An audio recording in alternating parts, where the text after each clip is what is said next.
makibahagi sa aming balitaan. I-like lamang ang aming Facebook page o di kaya i-follow nyo kami sa aming YouTube channel. Para naman sa inyong mga comments, suggestions at public service announcement, mag-email lamang dito sa IBC. Kaibigan, naway isaalang-alang natin na nandirito pa rin ang banta ng COVID-19. Kaya laging mag-mask at maghugas ng kamay upang makaiwas sa sakit.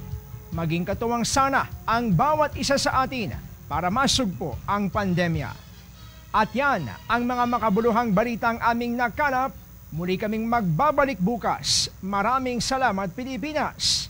Ako po si Brian Castillo at ito ang IBC Tutok 13. Kaibigan ng bayan, kaibigan ng katotohanan.